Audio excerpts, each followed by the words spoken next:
কোরআনে কারীমের মধ্যে আল্লাহ রাব্বুল আলামিন বলেন, وَقَضَى رَبُّكَ أَلَّا تَعْبُدُوا إِلَّا إِيَّاهُ وَبِالْوَالِدَيْنِ إِحْسَانًا। তোমার রবের পক্ষ থেকে চূড়ান্ত সিদ্ধান্ত হয়ে গিয়েছে, ফয়সালা হয়ে গিয়েছে, মীমাংসা হয়ে গিয়েছে। ইবাদত করবে আমি আল্লাহ। আমার কার ইবাদত করব? আল্লাহ রাব্বুল আলামিন বলে, আমি আল্লাহ আমার ইবাদত করবে, অন্য ভিন্ন কারো ইবাদত করা যাবে না। আল্লাহ সাথে সাথে বলে দিলেন, বান্দা শুধুমাত্র কেবলমাত্র আমি আল্লাহ আমার ইবাদত করবে, এতটুকুন করলেই চলবে না।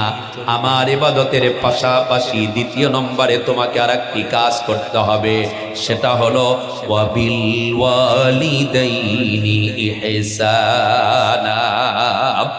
মা বাবার প্রতি ইহসান করবে, মা বাবার প্রতি নজরদারি করবে।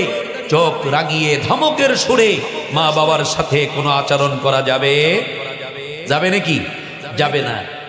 মার্জিত ভাষায়, নরম ভাষায়, কোমল ভাষায় মা এবং বাবার সঙ্গে আচরণ করতে হবে, নির্দেশ দিয়েছেন কে?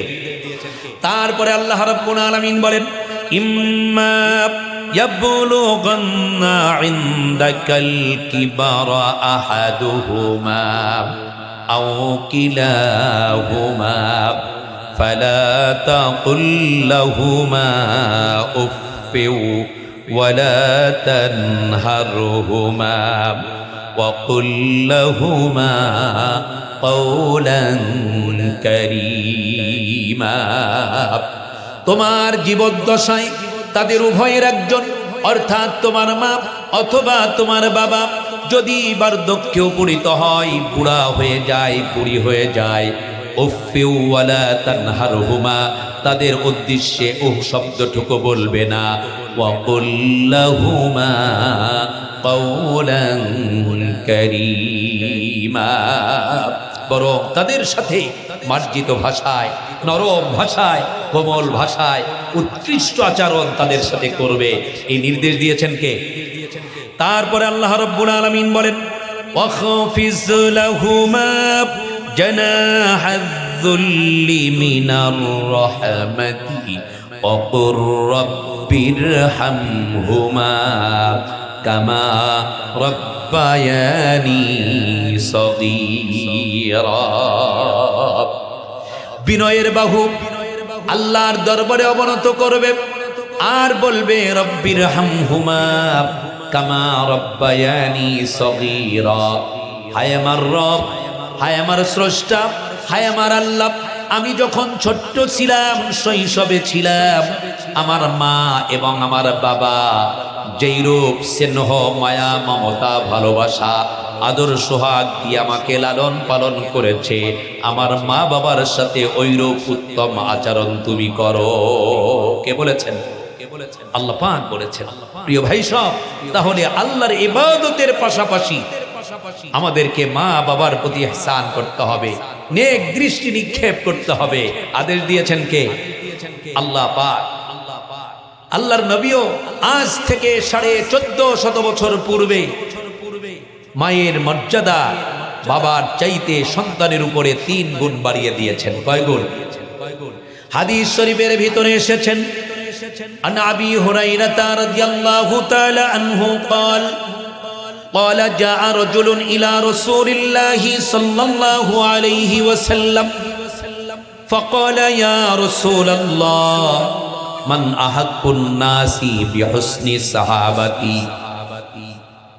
হযরত আবু হুরায়রা থেকে হাদিসটি বর্ণিত। বিশ্বনবীর দরবারে একজন ব্যক্তি এসে উপস্থিত হয়ে বললেন, ইয়া রাসূলুল্লাহ, আমার মা এবং আমার বাবা, এই উভয়ের মধ্য থেকে কার খেদমতটা আমি সন্তান বেশি করব, আমার মায়ের না আমার বাবার? আল্লাহ নবী বললেন, ক্বালা উম্মুকা, তোমার মায়ের খেদমত করবা। আল্লাহু আকবার বলেন। সাহাবী আবার প্রশ্ন করলেন, ক্বালা সুম্মা মান, হুজুর তারপরে কার খেদমত করব? দ্বিতীয়বার আল্লাহ নবী বললেন, ক্বালা উম্মুকা, তোমার মায়ের খেদমত করবা। সাহাবী আবার প্রশ্ন করলেন, ক্বালা সুম্মা মান, হুজুর তারপরে কার খেদমত করব? তৃতীয়বার আল্লাহ নবী বললেন ক্বালা উম্মুকা, তোমার মায়ের খেদমত করবা। সাহাবী আবার চতুর্থবার প্রশ্ন করলেন ক্বালা সুম্মা মান, হুজুর তারপরে কার খেদমত করব? আল্লাহ নবী চতুর্থবার বললেন ক্বালা আবুকা, তোমার আব্বার খেদমত করবা। তাহলে মায়ের কথা কয়বার? তিনবার। আর বাবার কথা? বাবার আর আগন কারণ আছে না নাই? মায়ের মর্যাদা নবী করিম সাল্লাল্লাহু আলাইহি ওয়াসাল্লাম আজ থেকে 1450 বছর পূর্বে সন্তানের উপরে 3 গুণ বাড়িয়ে দিলেন বাবার চাইতে। কয় গুণ? 3 গুণ। কারণ আছে না নাই? কারণটা হলো মুহাদ্দিসিন একরাম ব্যাখ্যা করেছেন 3টা। কয়টা? কি কি কারণে মায়ের মর্যাদা সন্তানের উপরে বাবার চাইতে 3 গুণ বৃদ্ধি করে দিলেন? 3টা কারণ মুহাদ্দিসিন একরাম বলেছেন।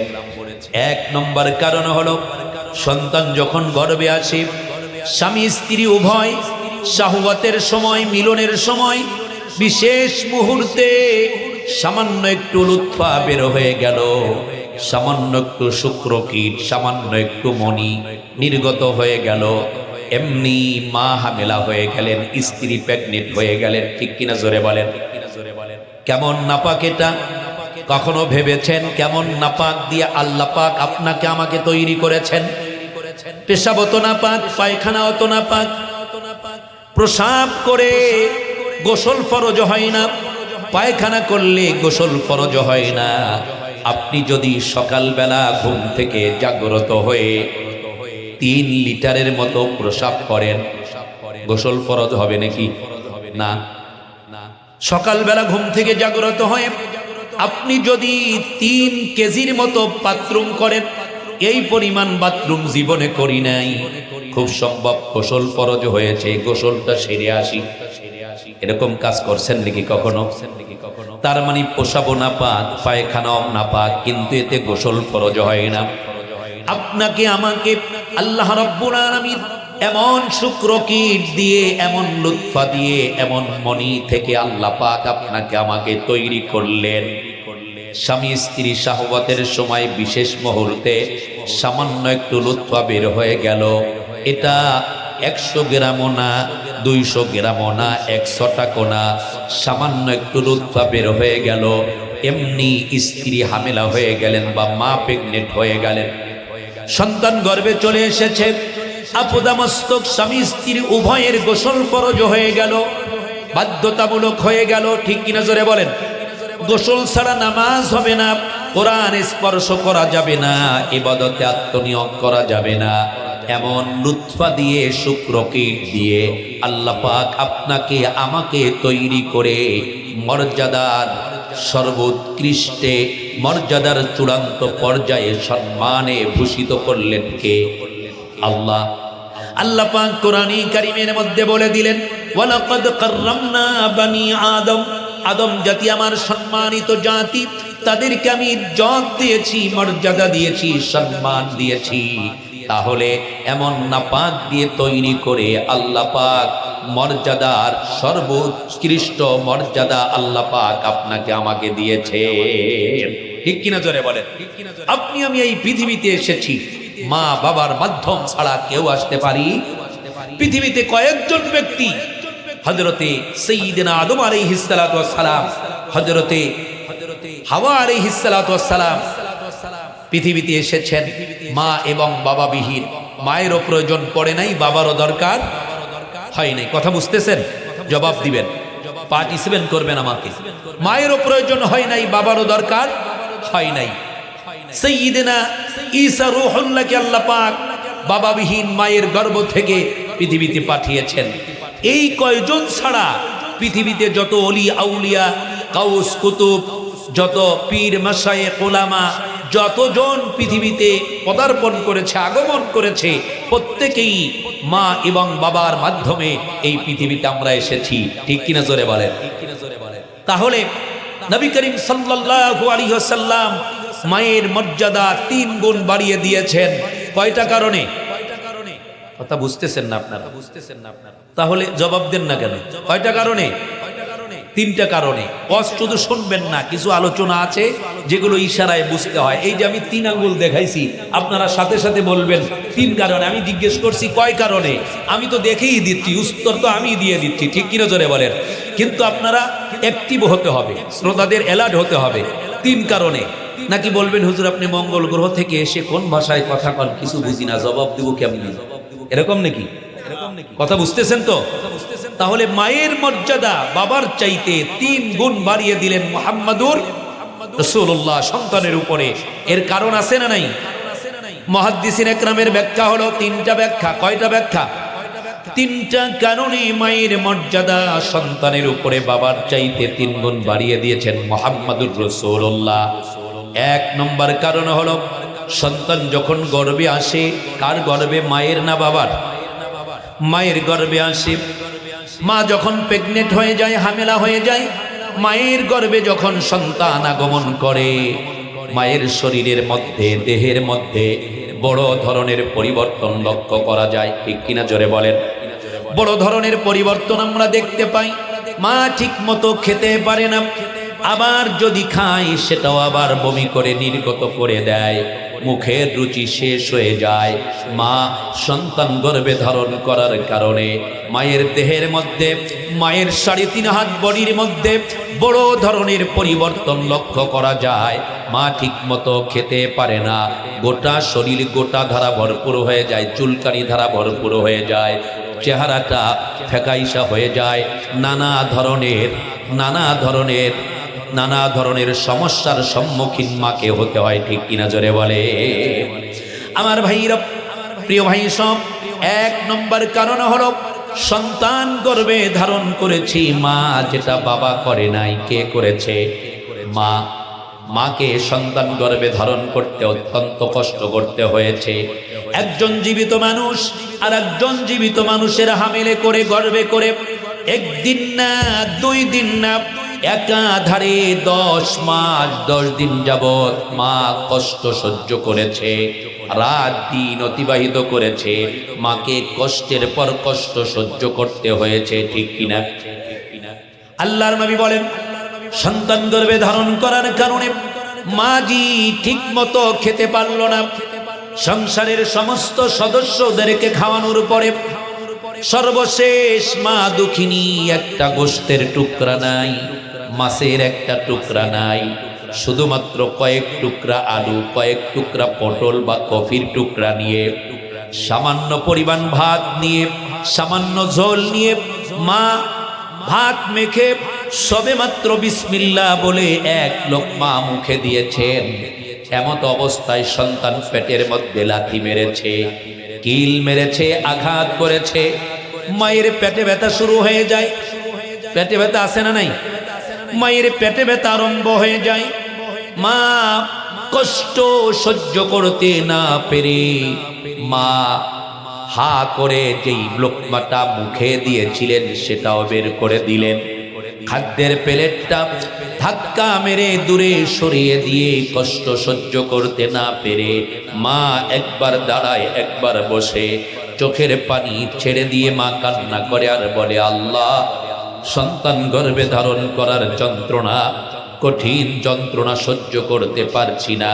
আল্লাহ, এত প্রচন্ড পেইন, প্রচন্ড ব্যথা, আল্লাহ সইতে পারছি না, তুমি আমার কষ্টটাকে লাঘব করে দাও। আল্লাহর নবী বলেন সন্তান গর্ভে ধারণ করার কারণে মাজি ঠিক মতো খেতে পারল না। ওই মা যদি ইমানদার হয়, আমলি হয়, দিনদার হয়, পর্দানিশী হয়, আল্লাহর হাবিব বলেন একাধারে 10 মাস 10 দিন যাবত রোজা রাখলে যেই সওয়াব হতো, ইমানদার গর্ভবতী মায়ের আমল নামায় আল্লাহ সেই সওয়াবটা লিপিবদ্ধ করে দে। ইমানদার গর্ভবতী মায়ের আমল নামায় একাধারে 10 মাস যাবত, 10 মাস 10 দিন যাবত রোজা রাখলে যেই সওয়াব হতো সেই সওয়াব আল্লাহ লিখে দেন।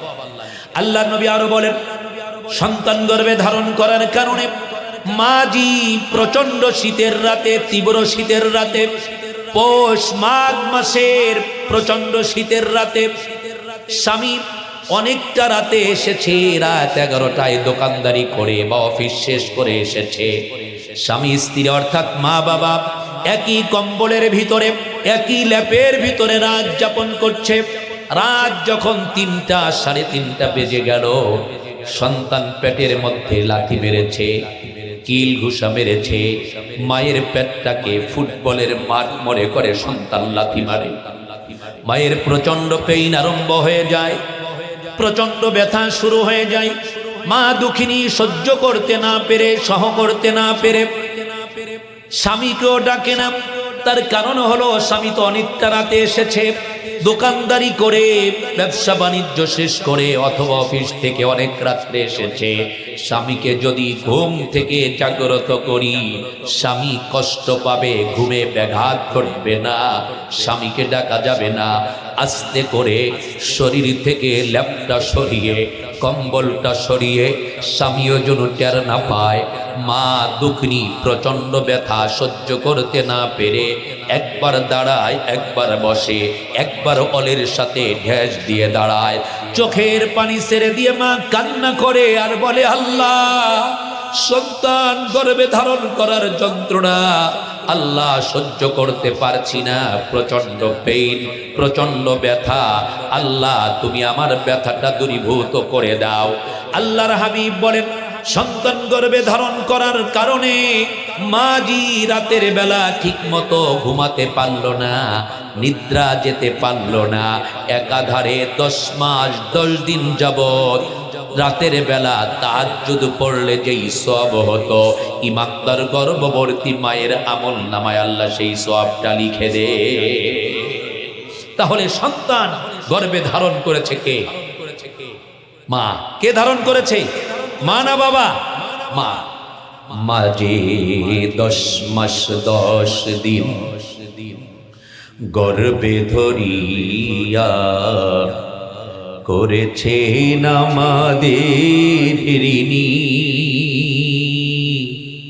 গায়েরি চামড়া কাটিয়া দিলেও, গায়েরি চামড়া কাটিয়া দিলেও সেই ঋণ শোধ হবে না জানি মা, সেই ঋণ শোধ হবে না জানি। কতদিন দেখি না মায়ের ওই চাঁদ মুখ, কষ্টের হৃদয়ে পড়ে। পিঠা পুলি বানাইয়া পায়েস রান্ধিয়া মা অপেক্ষা করে। কতদিন দেখি না মায়ের ওই চাঁদ মুখ, কষ্টের হৃদয়ে পড়ে। পিঠা পুলি বানাইয়া পায়েস রান্ধিয়া মা প্রতীক্ষা করে। কত ছেলে বাড়ি যায় আমার নাকাশ ফুরায়, কত ছেলে বাড়ি যায়,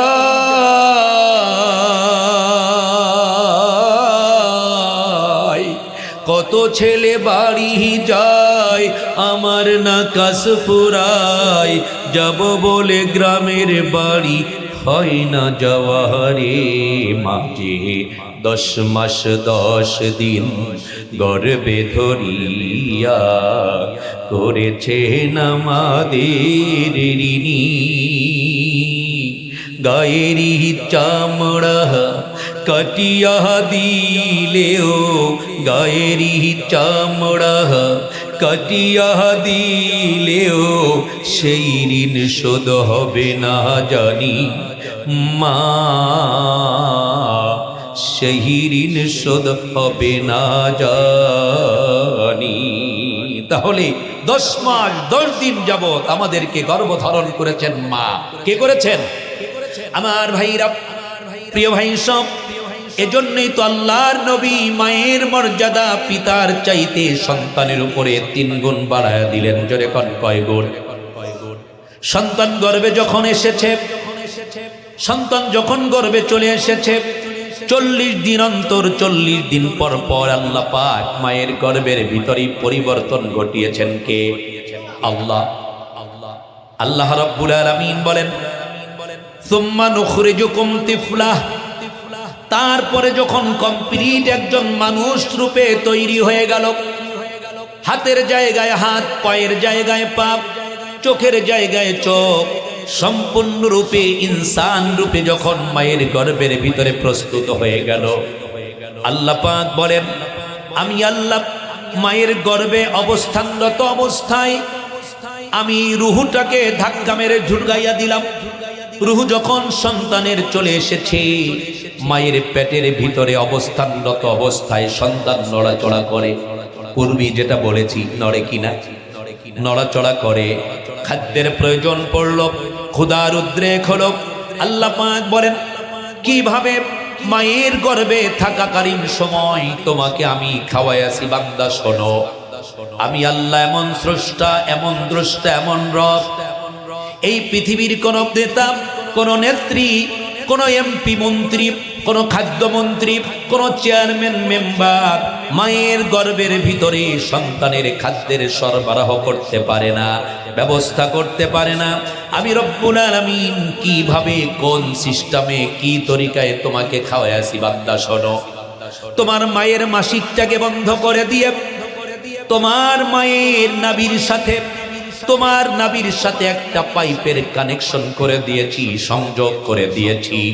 তোমার মায়ের দেহ থেকে এই নাপাক রক্তটা ট্রান্সফার করে তোমার নাভি দিয়া ঢুকায়া তিল তিল করে কমপ্লিট একজন মানুষ রূপে আমি আল্লাহ তোমাকে তৈরি করেছি। ফি কারারিম মাকিম, একটি সুরক্ষিত জায়গার মধ্যে, একটি ইন্টেনসিভ কেয়ার ইউনিটের ভিতরে, মায়ের গর্ভে একটা প্যাকেটের ভিতরে আমি আল্লাহ তোমাকে রেখে দিয়েছি। সুবহানাল্লাহ বলেন। তারপরে আজকে তুমি আমি আল্লাহর সঙ্গে কুফরি করছো। ইচ্ছা করলে মায়ের গর্ভ থেকে তোমাকে বিকালিঙ্গ করে বের করতে পারতাম, ল্যাংড়া উতর অন্ধ বধির করে মায়ের গর্ভ থেকে তোমাকে আমি পৃথিবীতে আনতে পারতাম। ঠিক কিনা জোরে বলেন। আল্লাহ রাব্বুল আলামিন বলে কেমনে তোমাকে খাওয়ালাম, শোনো। এই যে খাদ্যটা, অর্থাৎ মায়ের দেহ থেকে তোমার শরীরের মধ্যে নাপাক রক্তটা নাভি থেকে নাভির ভিতর দিয়ে ঢুকাইয়াছি। এই রক্তটা মুখে লাগাই নাই। কিসে লাগাই নাই? মুখে লাগাই নাই। আমি আল্লাহ ইচ্ছা করলে তোমার মায়ের নাভি আর তোমার মুখের সাথে এই পাইপের কানেকশনটা করে দিতে পারতাম, সংযোগটা করে দিতে পারতাম, কিন্তু সেটা করি নাই। তার কারণ হলো বান্দা, তুমি যখন দুনিয়াতে আসবে তোমার ওই যে জবানটা, জিহ্বাটা আমি আল্লাহ পবিত্র রেখে দিলাম। যখন তুমি দুনিয়াতে আসবে, পৃথিবীতে আগমন করবে, হাঁটি হাঁটি পা পা করে আস্তে আস্তে করে তোমার যখন জ্ঞান হবে, বুদ্ধি হবে, বিবেক বিবেচনা হবে, তুমি যখন বড় হবা, তোমার ওই মেধা দিয়ে, প্রজ্ঞা দিয়ে, জ্ঞান দিয়ে তুমি স্রষ্টার সন্ধান করবা। জোরে কোন কার সন্ধান? আমি কোথায় ছিলাম, কোথায় এসেছি, কোথায় চলে যাব, এই স্রষ্টার সন্ধান যখন তুমি করবা, আর আমি আল্লাহ তোমাকে সৃষ্টি করেছি, সৃষ্টিকর্তার সন্ধান যখন তুমি পাবা, আমি আল্লাহর বানানো রেখে দেওয়া ওই জবান দিয়ে আমি আল্লাহকে ডাকবা। কাকে ডাকবা? আল্লাহকে। সে আল্লাহকে আমরা ডাকি না। নামাজের মাধ্যমে, ইবাদত, রোজা, তাসবিহ, তাহলিলের মাধ্যমে আল্লাহকে স্মরণ করতে হয়, কিন্তু এটা আমরা করি না। ঠিক কিনা জোরে বলেন। কাকে ডাকবো? আল্লাহকে ডাকতে হবে। ডাকার মতো ডাকলে তো আল্লাহ সাড়া দিবেন। ঠিক কিনা জোরে বলেন। নাম যে ছিল মুসা নবী,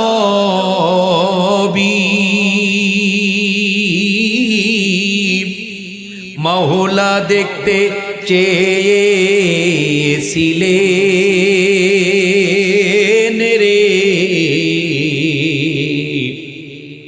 মওলাই নিজে বললেন এই জগতে, আল্লাহ নিজে বললেন এই জগতে, মুসা হবে না দেখারে, সময় গেলে মৌলার নাম ডাকিবি কবে সময় গেলে ও তোমার যৌবন ফুরাবে কাফন ধরবে এই যৌবন ফুরাবে কাফন ধরবে সাদের রঙে তেরে সময় গেলে আল্লাহর নাম জপিবি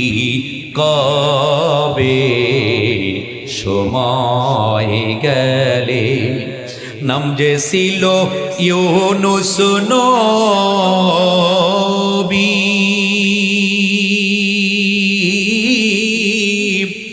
পানির নিচে রইলেন ডুবি রে ওই পানির নিচে থাইকাও নবী ওই পানির নিচে থাইকাও নবী মৌলার নাম ভুলিলেন না রে সময় গেলে আল্লাহর নাম জপিবি কবে সময় গেলে ও তোমার যৌবন ফুরাবে কাফন ধরবে সাদের যৌবন ফুরাবে কাফন ধরবে সাদের রঙে তেরে সময় গেলে আমরা বলি না এখনো নামাজ পড়ার বয়স হয় নাই সময় আসলে পড়বো বলে কিনা দাড়ি রাখার সময় হয় নাই সময় আসলে দাড়ি রাখবো এমন মানুষ আছে না নাই আমি বলি যুবক কখন তোমার সময় চলে আসবে বলা যায় না আজরাইল কাউকে টাইম দিবে দিবে নাকি দেবে না এজন্য সময় থাকতে কাকে ডাকতে হবে যারা বলুন কাকে আমার ভাইরা প্রিয় ভাই সব আমি বলতেছিলাম মায়ের মর্যাদা বিশ্বনবী 3 গুণ বাড়িয়ে দিলেন বাবা চাইতে সন্তানের উপরে 1 নম্বর কারণ বলেছি মা সন্তান গর্ভে ধারণ করে মা যেটা বাবা করে না ঠিক কিনা জোরে বলেন সন্তান গর্ভে ধারণ করার যন্ত্রণা কষ্ট সহ্য করে মা 2 নম্বর কারণ হলো সন্তান যখন ডেলিভারি হবে আল্লাহ পাক বলেন সুম্মা নুখরিজুকুম তিফলা বাচ্চার আকারে মায়ের গর্ভ থেকে আমি তোমাকে পৃথিবীতে নিয়ে এসেছি আল্লাহ পাক বলেন তোমাকে আমি মায়ের গর্ভ থেকে পৃথিবীতে নিয়ে এসেছি বাচ্চার আকারে তার মানে এই ডেলিভারির কঠিন যন্ত্রণাটা সহ্য করেছে কে মা না বাবা কঠিন ডেলিভারির যন্ত্রণা 32টি নারী সেরা যন্ত্রণা মা সহ্য করেছে সন্তান যখন ডেলিভারি হবে মাকে নিয়ে যাওয়া হয় অপারেশন থিয়েটারে সুতিকা গৃহে বা ওটিতে মা যখন অপারেশন থিয়েটারে প্রবেশ করবে আব্বা আম্মাকে টেলিফোন করে মা বাবা আমি অপারেশন থিয়েটারে ঢুকবো সুতিকা গৃহে প্রবেশ করব তোমরা তো আমার কাছে এসে একটু খবর নিলা না তবে অপারেশন থিয়েটারে ঢোকার পূর্বে তোমাদের কাছ থেকে দোয়া চাই আমার জন্য দোয়া করবা মা বাবার কাছ থেকে টেলিফোনের মাধ্যমে দোয়া গ্রহণ করে শ্বশুর শাশুড়ির কাছে গিয়ে বলে আব্বা আম্মা আপনাদের পুত্রবধূ হিসাবে ছেলের বউ হিসাবে আপনাদের যেই খেদমতটা করা দরকার ছিল করতে পারি নাই অনেক সময় অনেক ভুল ভ্রান্তি অন্যায় অবস্থাকে আমি করে বসেছি আল্লাহর রাস্তে আমাকে মাফ করে দিবেন 2 জন নাতি আপনাদের মাঝে রেখে গেলাম আমি যদি মারা যাই ওদের প্রতি খেয়াল রাখবেন আল্লাহর রাস্তে আমাকে মাফ করে দিবেন স্বামীকে একান্তে কাছে রেখে চোখের পানি ছেড়ে দিয়ে মা বলে প্রাণের স্বামী আমার শ্রদ্ধাভাজন স্বামী আমার দীর্ঘদিন আপনার সঙ্গে সংসার করেছি আপনি আমার স্বামী হিসাবে যেই খেদমত করার দরকার ছিল করতে পারি নাই অনেক সময় অনেক ভুল ভ্রান্তি করে বসেছি অন্যায় করে বসেছি আল্লাহর রাস্তে আমাকে মাফ করে দিবেন না জানি অপারেশন থিয়েটার থেকে জীবনটা নিয়ে ফিরতে পারি কিনা জানি না 2 জন সন্তান রেখে গেলাম এদের প্রতি খেয়াল রাখবেন এই যে নেন আলমারির চাবি, সুকেচের চাবি।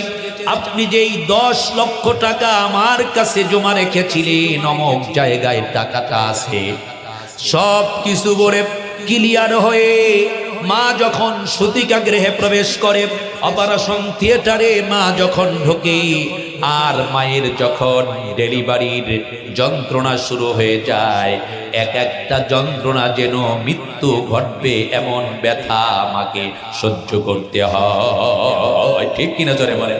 মৃত্যুর মুখে মা ধাবিত হয়, এমন যন্ত্রণা। ডেলিভারির 32টি নারী সেরা যন্ত্রণা এই পৃথিবীর ভুক্তভোগী মা ছাড়া আর কেউ জানে না। এমন যন্ত্রণা এক পর্যায়ে খবর চলে আসে, শ্বশুর শাশুড়ির কাছে খবর চলে যায়, পুত্রবধূকে বাঁচাতে হলে পুত্রবধূর গর্ভের সন্তান টিকানো যাবে না। শ্বশুর শাশুড়ি বলে, ডাক্তার আমার তো আরো 4 জন পুত্রবধূ আছে, আমার আরো 4টা ছেলে আছে, কিন্তু আমার এই ছেলের বউয়ের মতো একজনও নাই।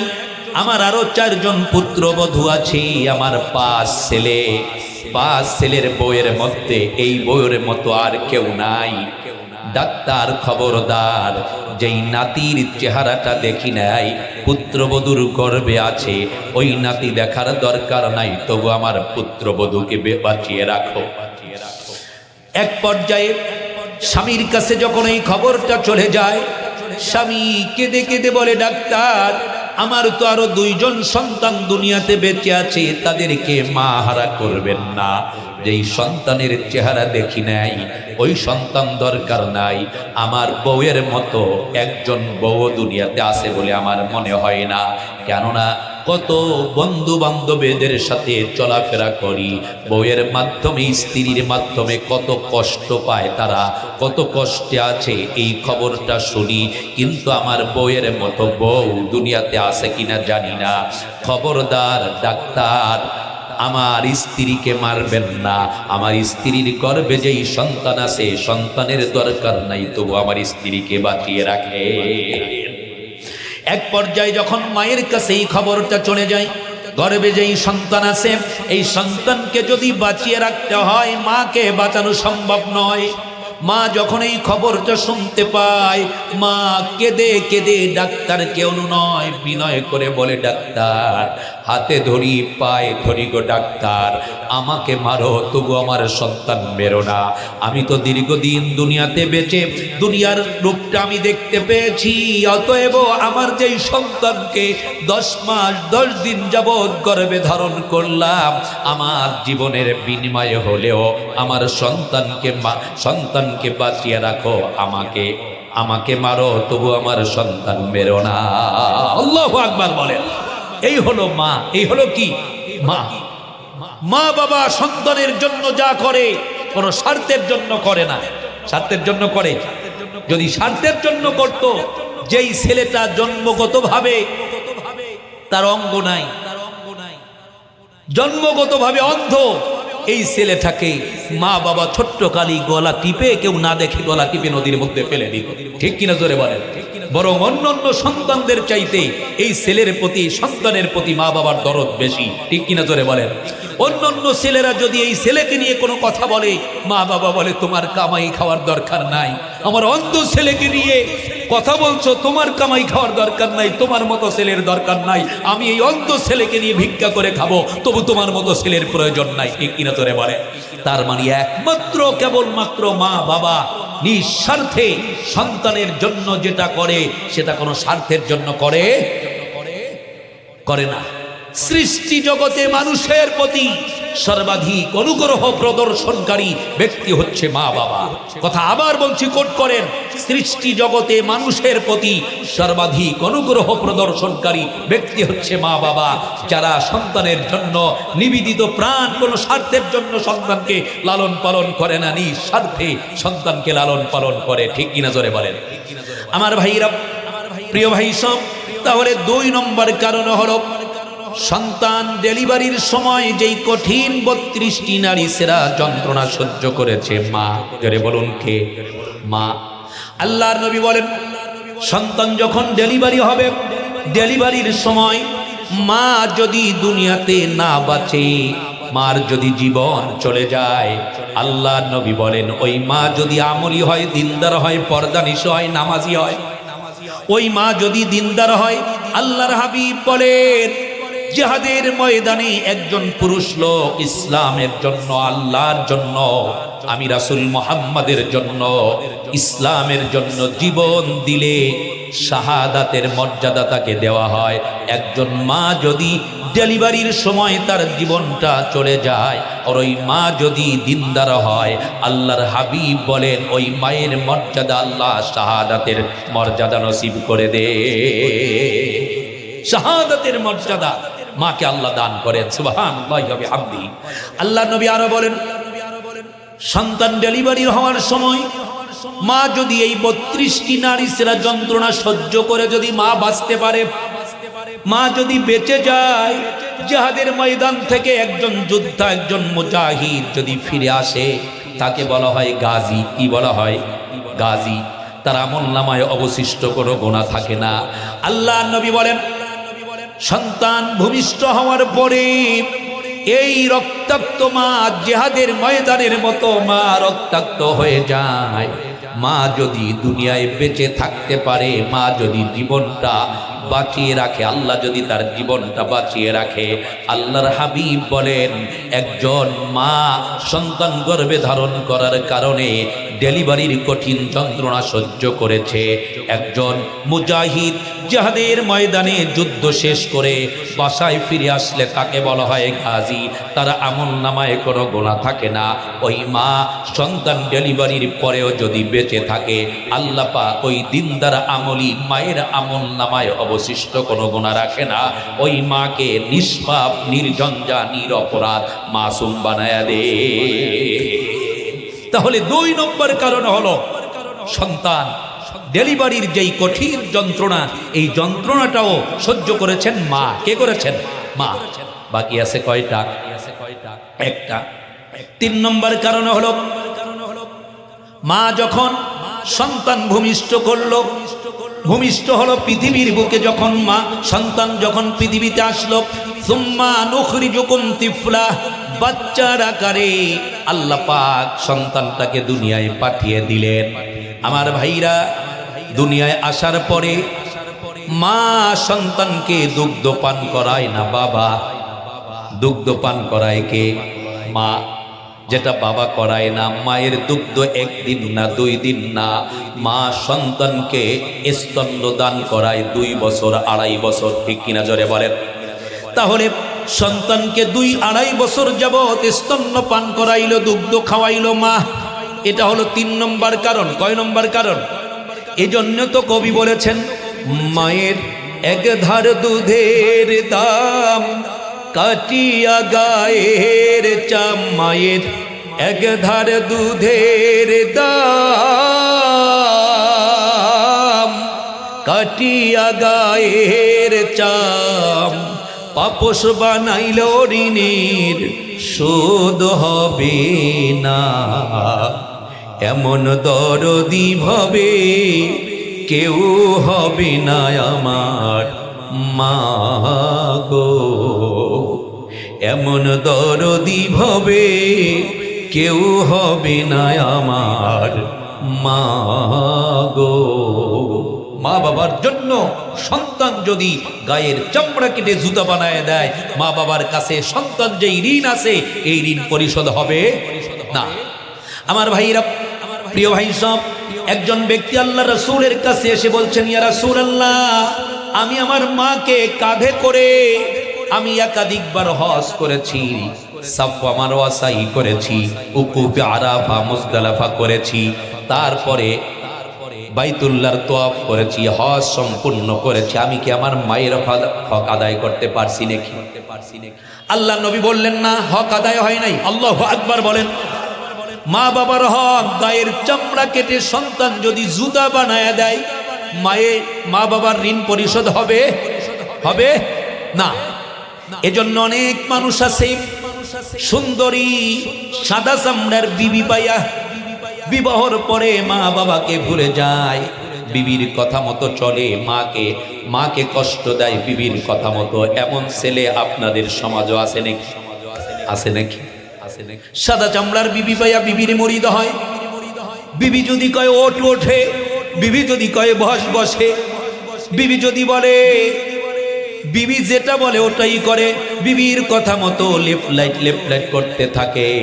আমি বলি হে যুবক, তোমার ওই স্ত্রী যদি মারা যায়, ওর চাইতে সুন্দরী স্ত্রী পাওয়ার সম্ভাবনা আছে। কিন্তু কখনো ভেবেছ মা যদি মারা যায়, মা কশ্চিন কালেও, বাবা যদি মারা যায়, বাবা কশ্চিন কালেও পাওয়া যায় না? যায় নাকি? যায় না। স্ত্রীর কথা মতো কোনো সন্তান, কোনো যুবক যদি মাকে কষ্ট দিয়ে থাকেন, বাবার খোঁজ না নিয়ে থাকেন, আমি বলি হে গোপালগঞ্জের মুসলমান, স্ত্রীর কথা মতো মায়ের খবর নাও নাই 5 বছর, বাবাকে খেতে দাও নাই 5 বছর, মা বাবার কাছে গিয়ে মা বাবার নুরানি চেহারার দিকে তাকাও নাই। আমি ওহিদুজ্জামান বদর, আমি আপনাদেরকে অনুরোধ করি, আগামীকাল সকালবেলা যদি ওই বাবা ওই মা বেঁচে থাকে, বাজারে বর্তমানে লাল আঙ্গুর পাওয়া যায় বা অন্য কোনো ফল পাওয়া যায়, তুমি আঙ্গুর, তুমি তোমার ইনকাম কম, দিন মজুর, তুমি রিক্সা চালক, ঠেলা চালক, ইনকাম তোমার কম, 2 কেজির দরকার নাই, 2.5 কেজি 3 কেজির দরকার নাই, 250 গ্রাম বা 200 গ্রাম আঙ্গুর মেপে 100 গ্রাম আব্বার জন্য, 100 গ্রাম মায়ের জন্য, তুমি মানুষের সামনে বাবার পা ধরে মাপ চাইতে যদি তোমার লজ্জা লাগে, তুমি সন্ধান করবা বাবা একাকী কোথায় আছে, কোনো মানুষ নাই, বাবা একাকী আছে। তুমি হঠাৎ করে বাবার পা ধরে যদি বলো, আব্বা, ওহিদুজ্জামান বদরের আলোচনা শুনেছি মা বাবার খেদমত সম্পর্কে, ও বাবা, আমি 6 বছর যাবত তোমাকে কষ্ট দিয়েছি, খবর নেই নাই। আব্বা, আমি এই যে তোমার পা ধরছি তো ধরছি, যতক্ষণ পর্যন্ত আমি তোমার সন্তান, তোমার জবান থেকে আমাকে মাপের ঘোষণা না দিবা, আমি কিন্তু তোমার পা ছাড়বো না। আল্লাহু আকবার বলেন। আমি এই যে পা ধরছি তো ধরছি, মাপ না পাওয়া পর্যন্ত তোমার পা কিন্তু আমি ছাড়বো না। কোন সন্তান যদি বাবার কাছে গিয়ে এমন কথা বলে, তুমি মারো কাটো তোমার ব্যাপার, তবে পা যে ধরছি আমি আর পা ছাড়বো না। মাফ যদি না করো, ক্ষমা যদি না করো, আমি ওহিদুজ্জামান বদর আল্লাহর কসম খেলে গোনা হবে না। ওয়াল্লাহি আসমানের মালিক আল্লাহ, এমন কোন বাবা নাই আসমানের নিচে জমিনের উপরে, সন্তান পা ধরে এমন কথা বলবে, আব্বা তুমি মাফ না করলে আমি পা ছাড়বো না, এই কথা বলবে, আর আব্বা মাফ করবে না, এমন হতে পারে না। আসমানের মালিক আল্লাহ 2-3 মিনিট যাওয়া লাগবে না, 2-2.5 মিনিটের মধ্যেই বাবার মনটা নরম করে দিবে। বাবা, তুই যখন তোর ভুল বুঝতে পেরেছিস, যা আমি তোকে মাফ করে দিলাম। মায়ের মনটা তো আরো নরম বেশি, ঠিক কিনা জোরে বলে। মায়ের কাছে গিয়ে আঙ্গুরটা সামনে রেখে মায়ের পা ধরে, যুবক তুমি যদি বলো, মা তোমার গর্ভে আমাকে ধারণ করেছো, কত কষ্টই না তুমি আমার জন্য করেছো, কিন্তু আমি যেটা তোমাদের জন্য করেছি মা, এটা কোনো ক্রমে ঠিক হয় নাই, আমি বড় জুলুম করেছি তোমাদের উপর মা, আমি এই যে পা ধরছি, তুমি যদি মাফ না করো আমি কিন্তু পা ছাড়বো না, আমাকে মারো কাটো তবু আমি পা ছাড়বো না, মা তুমি যদি মাফ না করো। এমন কোন কঠিন হৃদয়ের মা নাই যে মাফ করবে না। মায়ের মনটা তো বাবার চাইতে আরো নরম বেশি। 2 মিনিট যাওয়া লাগবে না, 1.5 মিনিটের ভিতরেই মা বলবে, বাবা তুই যে তোর ভুল বুঝতে পেরেছিস, যা, আমার মনে কোনো কষ্ট নাই, ব্যথা নাই, আঘাত নাই, আমি 6 বছরের জমাট বাঁধা সব কষ্ট আমি মাফ করে দিলাম, আঙ্গুরটা আমার জন্য এনেছিস বাবা, আমার খাওয়া লাগবে না, ছোট্টবেলায় এই আঙ্গুর তোর অনেক প্রিয় ছিল, তোর বাবা বাজার থেকে আনতো, আমিও একটা খাইতাম না, তোর বাবাও খাইতো না, বলতো ছেলেটাকে খাওয়াও, এই আঙ্গুর আমাদের জন্য এনেছিস বাবারে, সেই ছোট্টবেলায় তোকে আমি নিজ হাত দিয়ে খাওয়াইয়া দিয়েছি, আর আমার সামনে দীর্ঘদিন তুই আসিস নাই বাবারে, কি না কাহেল হয়ে গেছিস, কতই না চেহারাটা স্বাস্থ্যটা খারাপ হয়ে গেছে, বাবারে আমার খাওয়া লাগবে না, ওই ছোট্টবেলায় যেইভাবে তোকে খাওয়াইয়া দিয়েছি ওইভাবে মায়ের হাত থেকে একটা আঙ্গুর খা, তুই খাইলি আমি খাইলাম। এই হলো মা, এই হলো কি মা। আমার ভাইরা, প্রিয় ভাই সব, তাহলে মায়ের ঋণ বাবার ঋণ কোশ্চিনকাল শোধ হবার। মা যদি অমুসলমানও হয়, বাবা যদি অমুসলমানও হয়, অমুসলিম মা বাবার খেদমতের ব্যাপারে আদেশ করেছেন মুহাম্মাদুর সাল্লাল্লাহু আলাইহি ওয়াসাল্লাম। হযরতে আবু হুরায়রা বিশ্বনবীর দরবারে এসে কাঁদছেন। আল্লাহর নবী জিজ্ঞেস করলেন, আবু হুরায়রা কাঁদছো কেন? হযরতে আবু হুরায়রা বলে, ইয়া রাসূলুল্লাহ, ইয়া হাবিবাল্লাহ, আমাকে আমার মা মেরেছে। আল্লাহ নবী বললেন, নিশ্চয়ই তোমার মায়ের সাথে আবু হুরায়রা তুমি বেয়াদবি করেছো, অন্যায় অপরাধ গোস্তাকি করেছো, এজন্য তোমার মা তোমাকে মেরেছে। হযরতে আবু হুরায়রা বলে, ইয়া রাসূলুল্লাহ, না, আমি আমার মায়ের সাথে বেয়াদবি করি নাই, গোস্তাকি অন্যায় করি নাই, তাহলে কেন মারলো? হযরতে আবু হুরায়রা বলে, ইয়া রাসূলুল্লাহ, আমি যখন গভীর রাতে আপনার দরবার ছেড়ে বাড়িতে উপনীত হলাম, বাড়িতে উপস্থিত হলাম, আমার মা জিজ্ঞেস করলো, আবু হুরায়রা, এত রাত পর্যন্ত তুমি কোথায় ছিলে? আমি বললাম, ও আমার মা, আমি ছিলাম যার কদম চুমতে পারলে দুনিয়া ধন্য হয়, সেই দরবারে নববীর কদম মোবারক থেকে আসতে আমার রাত হয়ে গিয়েছে। হুজুর, আমার মা মুশরিকা, অমুসলমান, কিন্তু আপনার দরবারে এসে যেই শিক্ষাটা আমি পেয়েছি, আমার মুশরিকা মায়ের কাছে আমি মিথ্যা বলতে পারি নাই, আর মিথ্যা বলার শিক্ষা আপনি আমাকে দেন নাই।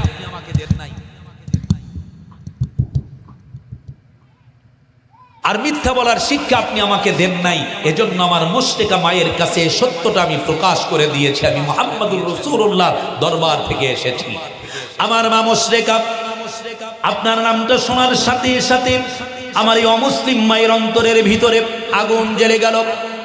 আমার মার দিমাগটা গরম হয়ে গেল, মেজাজটা কড়া হয়ে গেল।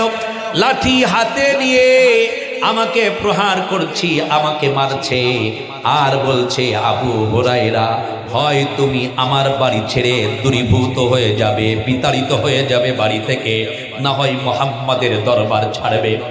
হুজুর, আমি বললাম, ও আমার মা, তুমি বুড়ি মানুষ, বৃদ্ধা মানুষ, তোমার গায়ে যত শক্তি আছে সবটুকুন শক্তি প্রয়োগ করে আমাকে মারো, আমাকে পিটাও। তোমার মায়ের খেয়ে তাম পৃথিবীর সব কিছু ছেড়ে আমি চলে যেতে পারি, কিন্তু আমি আবু হুরায়রা এই পৃথিবীতে বেঁচে থাকাকালীন সময় বিশ্বনবীর দরবার ছাড়তে পারি না। আল্লাহর নবীর সাথে সাথে বললেন, আবু হুরায়রা, তোমার মা মুশরিকা, তাতে কি? তোমার মা মারতেই পারে, মারার অধিকার আছে, সে মুশরিকা, তাতে কি? সন্তানকে শাসন করার অধিকার আছে। এজন্য মায়ের বিরুদ্ধে বিচার নিয়ে তুমি আমি মুহাম্মাদের কাছে আসতে পারো না। মায়ের বিরুদ্ধাচরণের জন্য আমি মুহাম্মাদের কাছে সালিস বা বিচার নিয়ে আসতে পারো না। এটা তোমার মা এবং সন্তানের ব্যাপার, এখানে আমি মুহাম্মাদের ইন্টারফেয়ার করার কিছুই নাই, এখানে আমি কিছুই করতে পারবো না। হতে পারে তোমার মা মুশরিকা, তাতে কি? মারতেই পারে, মারার অধিকার আছে। হযরত আবু হুরায়রা বলেন, ইয়া রাসূলুল্লাহ, ইয়া হাবিবাল্লাহ, আমার মা আমাকে মেরেছে, এজন্য মায়ের বিরুদ্ধে বিচার নিয়ে আপনার কাছে আমি আসি নাই, আমি এসেছি একটা মহৎ উদ্দেশ্য নিয়ে। আল্লাহু আকবার, জোরে বলেন। আমি এসেছি একটা মহৎ উদ্দেশ্য নিয়ে। আল্লাহ নবী বললেন, উদ্দেশ্যের কথাটা বড়। হযরত আবু হুরায়রা বলে, ইয়া রাসূলুল্লাহ, আমি যেই উদ্দেশ্য নিয়ে এসেছি সেটা হলো, আপনি রাহমাতুল লিল আলামিন, আপনি আল্লাহর দোস্ত। আমার মায়ের হেদায়েতের জন্য দুটি হাত যদি আপনি উপরের দিকে তুলে আল্লাহর কাছে আমার মায়ের হেদায়েতের জন্য দোয়া করেন, হুজুর, আমি আবু হুরায়রা 100% 100% বিশ্বাস করি আপনার দোয়া মিস হবে না। বিশ্বনবীর দোয়া মিস হবে নাকি? বিশ্বনবী তো মনে মনে দোয়া করলো, কবুল করেছেন কে? আল্লাহ নবী দোয়া করেছেন মনে মনে নামাজরত অবস্থায় মদিনার মসজিদে কিবলাতাইনে। আল্লাহ নবী 4 রাকাত নামাজের নিয়ত করেছেন। 2 রাকাত শেষ হয়ে গেছে, কিবলাটা ছিল জেরুজালেম মসজিদ আকসার দিকে ফিরে আল্লাহ নবী নামাজে দাঁড়িয়েছেন। 2 রাকাত শেষ হওয়ার পরে মনের মধ্যে একটা কল্পনা এসেছে, আল্লাহ তুমি যদি কিবলাটা পরিবর্তন করে বাইতুল্লাহ অর্থাৎ মক্কার দিকে, তুমি যদি বাইতুল্লাহর দিকে, মক্কা শরীফের দিকে কিবলাটা পরিবর্তন করে দিতা, তাহলে কতই না ভালো হতো। এমন একটা ধারণা আল্লাহর নবীর অন্তরের ভিতরে আটকিয়েছে। মনের খবর রাখেন কে? কেউ যেটা জানে না সেটা জানে কে? কেউ যেটা শোনে না সেটা শোনে কে? মনের মধ্যে যেই জল্পনা কল্পনা হয় এই খবরটাও কার কাছে আছে? আল্লাহ নবী মনে মনে বলতেছিলেন, আল্লাহ কিবলাটা যদি তুমি পরিবর্তন করে দিতা। আসমানের মালিক আল্লাহ জিবরাইলকে পাঠিয়ে দিলেন, জিবরাইল যাও, আমার দোস্তের মনের মধ্যে কিবলা পরিবর্তনের একটা মনোভাব চলে এসেছে, মনের খবর আমি আল্লাহ জানি, আমার দোস্তের মনের দোয়াটা আমি কবুল করে নিলাম। আমার দোস্ত 2 রাকাত পড়েছে জেরুজালেম মসজিদে আকসার দিকে ফিরে, বাকি 2 রাকাত মক্কার দিকে ফিরায়া দাও। দোস্ত যেন অসমাপ্ত 2 রাকাত নামাজ পড়ে কিবলার দিকে ফিরে, কিবলাটা আমি আল্লাহ চেঞ্জ করে দিলাম। তাহলে বিশ্বনবীর মনের দোয়াটাও আল্লাহ কবুল করেন, ঠিক কিনা জোরে বলেন। আবু হুরায়রা বলেন, ইয়া রাসূলুল্লাহ, আমার মায়ের হেদায়েতের জন্য যদি 2টি হাত তুলে আল্লাহর দরবারে আপনি দোয়া করতেন, আমি আবু হুরায়রার 100% কিনা আপনার দোয়া অবশ্যই আল্লাহ কবুল করবে। আল্লাহ নবী কাল বিলম্ব করলেন না, দেরি করলেন না, সাথে সাথে 2টি হাত আল্লাহর দরবারে অবনত করে তুলে ধরে আবু হুরায়রার মায়ের হেদায়েতের জন্য দোয়া স্টার্ট করলেন। আল্লাহুম্মা ইহদা উম্মা বি হুরায়রা, আল্লাহু আকবার বলেন।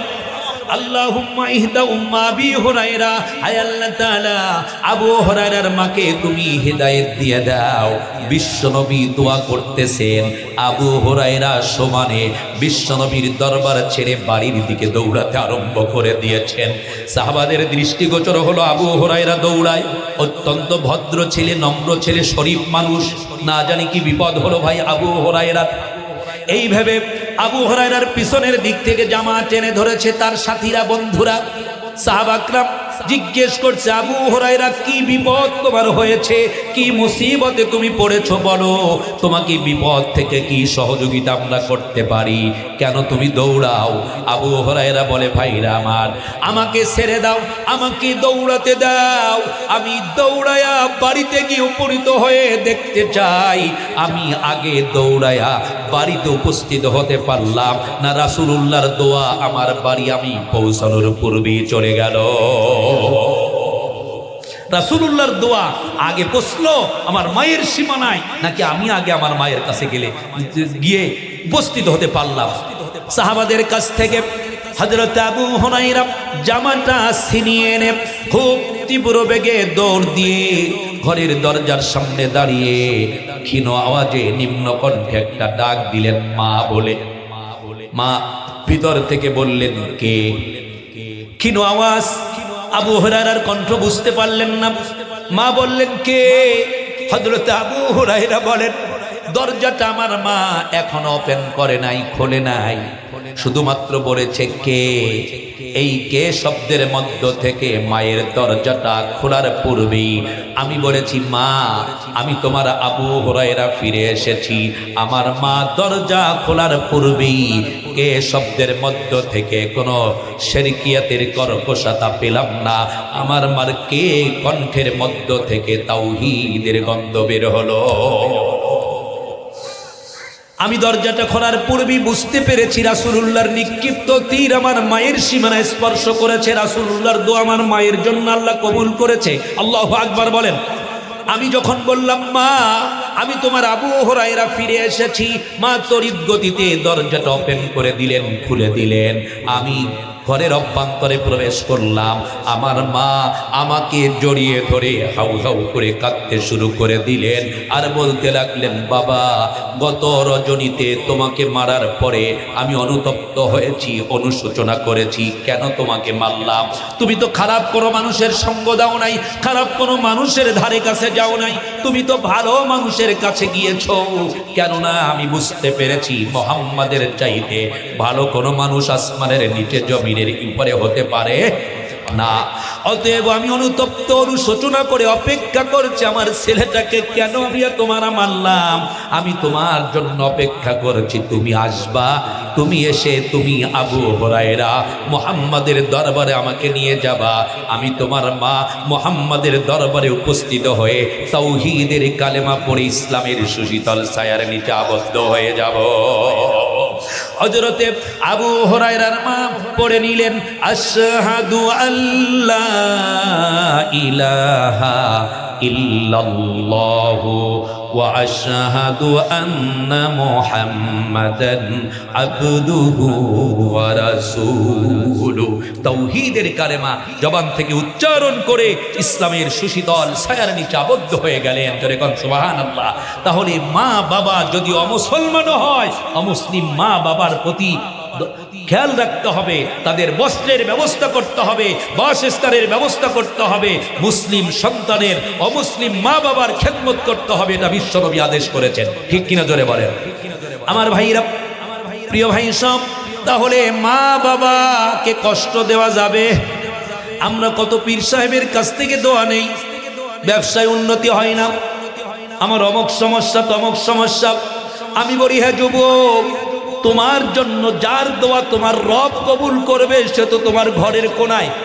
তুমি ঘরের কোনা থেকে চলে গেছো অমুক রশি অমুক জায়গায় তমুক জায়গায়, অনেকে যায় কি যায় না, অমুক পীর সাহেবের দরবারে গিয়েছো, তোমার জন্য আল্লাহ পীর সাহেবের দোয়া কবুল করবে কি করবে না কোনো ঘোষণা নাই, কিন্তু তোমার মা এবং তোমার বাবার দোয়া তোমার জন্য কবুল করবে, 100% গ্যারান্টি আছে। আল্লাহ নবী আজ থেকে 1450 বছর পূর্বে হাদিস শরীফের ভিতরে আল্লাহ নবী বলে দিয়েছেন, 3 জন ব্যক্তির দোয়া ডাইরেক্ট কবুল করেন কে? কয়জন ব্যক্তির দোয়া? মুস্তাজাবুদ দাওয়া। 3 জন ব্যক্তির দোয়া ডাইরেক্ট আল্লাহ কবুল করে নেন। আন আবি হুরায়রা রাদিয়াল্লাহু তাআলা আনহু قال قال رسول الله صلى الله عليه وسلم ثلاث دعوة مستجابة لا شك فيه। 3 ব্যক্তির দোয়া ডাইরেক্ট আল্লাহ কবুল করেন। 1 নম্বর হলো দাওয়াতুল মাজলুম, মাজলুম ব্যক্তির দোয়া, যার উপর জুলুম করা হয়েছে, অত্যাচার করা হয়েছে, অন্যায়ভাবে কোনো মানুষের উপর কেউ যদি জুলুম করে, যার উপর জুলুম করে তাকে বলা হয় মাজলুম, যে করে তাকে বলা হয় জালেম। ঠিক কিনা জোরে বলেন। তাহলে মাজলুম ব্যক্তি যদি আল্লাহর কাছে দোয়া করে, ওই দোয়াটা ডাইরেক্ট আরশে আজিমে চলে যায়, ওই দোয়াটা ডাইরেক্ট কবুল করেন কে? আপনি আমি যখন কোনো দোয়া করি, পীর সাহেব দোয়া করে, ইমাম সাহেব খতিব সাহেব দোয়া করে, এই দোয়াটা আপনি নিজেও দোয়া করেন, আমিও করি। এই দোয়াটা আল্লাহর আরশে আজিমের পর্দার, আরশে আজিমের নিচে একটা পর্দা আছে, এই পর্দায় গিয়ে বাড়ি খায়। আল্লাহ সব জানেন এটা কার দোয়া, কি জন্য করা হয়েছে। এরপরেও আল্লাহ বলে, ও ফেরেশতারা দেখো তো কোন ব্যক্তির দোয়া কি জন্য করা হয়েছে। ফেরেশতারা বলে, রব্বুল আলামিন দাসপুর মধ্যপাড়া নিবাসী আব্দুল করিমের ছেলে আব্দুল্লাহ এই সমস্যার কারণে দোয়া চেয়েছে। আল্লাহ যদি দোয়াটা কবুল করার মতো হয়, কয় দোয়া কবুল, আর যদি কবুল করার মতো না হয়, আল্লাহ পাক বলে ফেরেশতারা দোয়াটা জমা রেখে দাও। এই দোয়া দুনিয়াতে যদি কবুল করি বান্দার ক্ষতি হবে, বান্দার অকল্যাণকর হবে, বান্দার অমঙ্গল হবে, দোয়াটা জমা করে রেখে দাও। এই দোয়ার বিনিময়, দোয়ার চাষা, দোয়ার বেনিফিট কিয়ামতের ময়দানে বান্দাকে দেওয়া হবে। এখন দিব না, জমাটা রেখে দাও। কিন্তু 3 ব্যক্তির দোয়া ডাইরেক্ট, কোনো পর্দায় বাড়ি লাগে না, কোনো ভায়া মিডিয়ার মাধ্যমে নয়, সরাসরি আল্লাহর দরবারে চলে যায়। কয় ব্যক্তির দোয়া? 1 নম্বর বললাম মাজলুম ব্যক্তির দোয়া ডাইরেক্ট আল্লাহর দরবারে চলে যায়। 2 নম্বর হলো ওয়া দাওয়াতুল মুসাফির, মুসাফিরের দোয়া। যেমন আমি বর্তমানে আপনাদের এলাকার জন্য মুসাফির, ঠিক কিনা জোরে বলেন।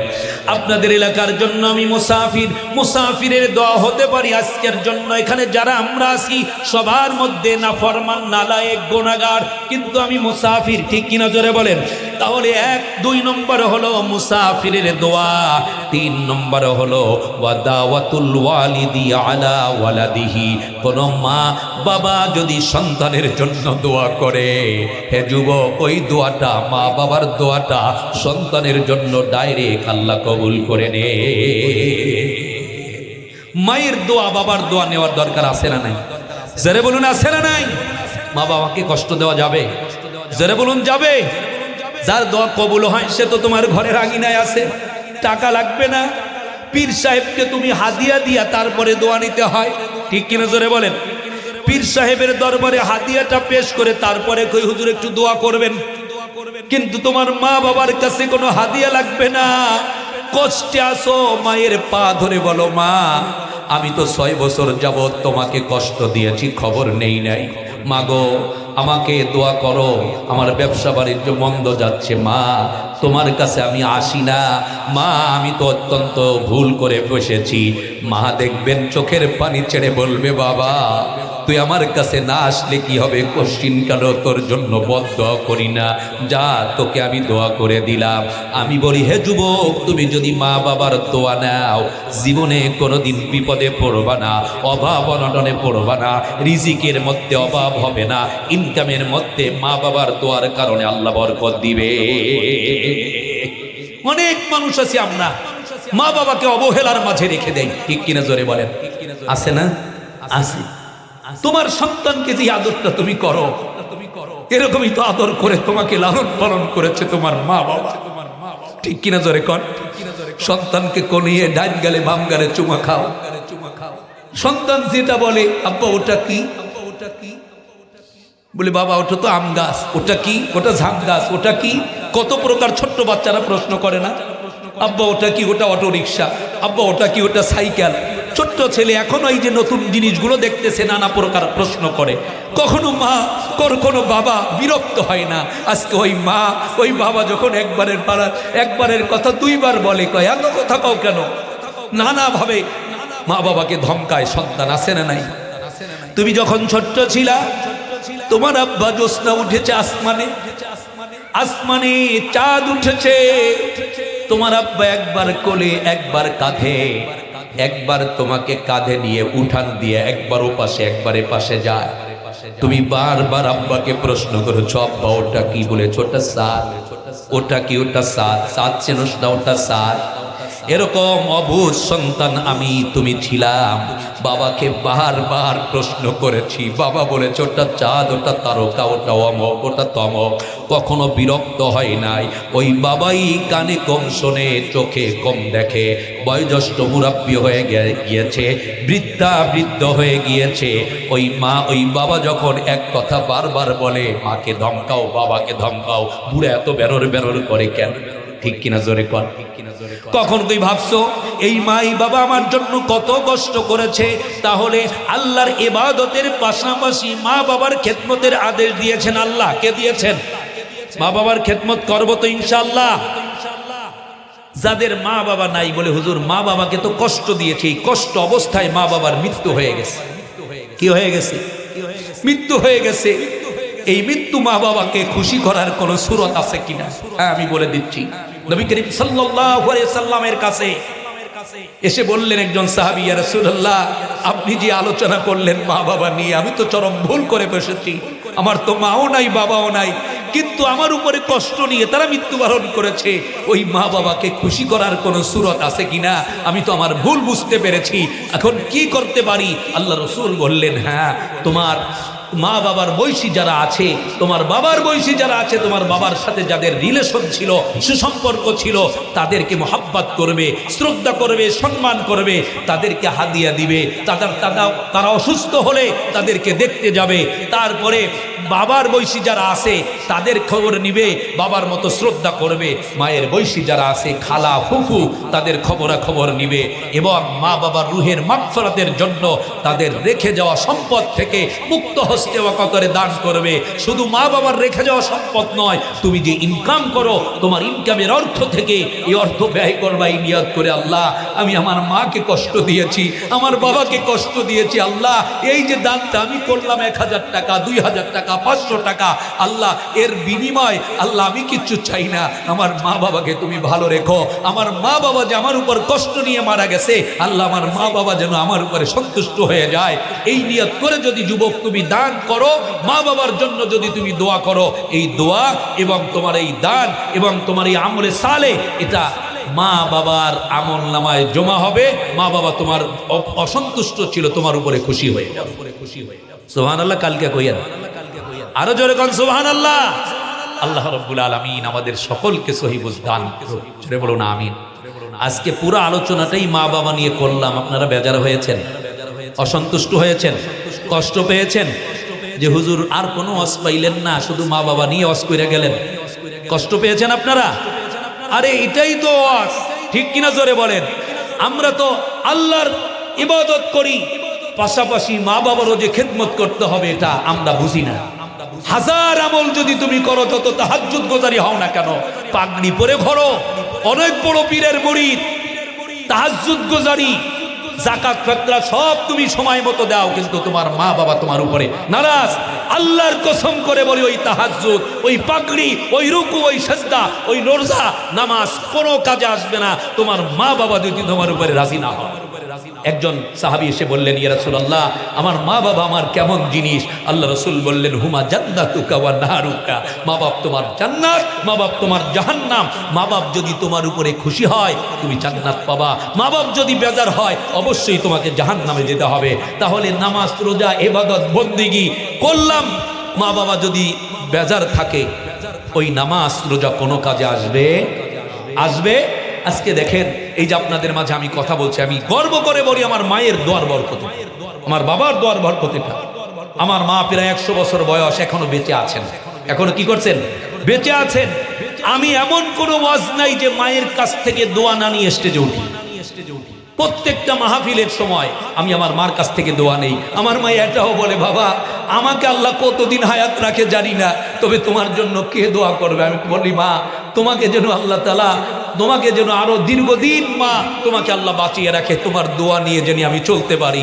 এজন্য আবার এটাও বলি, আবার মা এই কথাও বলে, আমি আল্লাহর কাছে দোয়া করি আমার মতো হায়াত যেন আল্লাহ তোমাকে লম্বা করে দেয়। আমিন বলেন একটু। আমার ভাইরা, আমি আমার আলোচনা সামনে আর নিব না। আজকে আমার আলোচনার সারমর্মটা হচ্ছে, মা বাবাকে অবহেলা করা যাবে? সুন্দরী সাদা চামড়ার বিবি পাইয়া মাকে ভোলা যাবে না, বাবাকে ভোলা যাবে না। কেননা বিবি মারা গেলে ওর চাইতে ভালোটাও জুটতে পারে, ঠিক কিনা জোরে কর। কিন্তু মা বাবা মারা গেলে মা বাবা পাওয়া যায় না। আল্লাহ রাব্বুল আলামিন আমাদের সকলকে সহি বুঝ দান করুক, জোরে বলুন আমিন। সকলে যেন আমরা মা বাবার খেদমত করতে পারি, আল্লাহ পাক আমাদের সকলকে এই তৌফিক দান করুক। এবং যতদিন বেঁচে থাকবো মা বাবার খেদমত, যাদের মা বাবা বেঁচে আছে তাদের খেদমত যেন আমরা মা বাবার খেদমত যেন যথাযথভাবে করতে পারি, মা বাবাকে সন্তুষ্ট করে আল্লাহর বানানো সুখময় জান্নাত প্রাপ্ত হতে পারি। আর যাদের মা বাবা বেঁচে নাই তাদের রুহের মাগফিরাতের জন্য আমরা দোয়া করব ইনশাআল্লাহ। আর কোনো কথা আছে?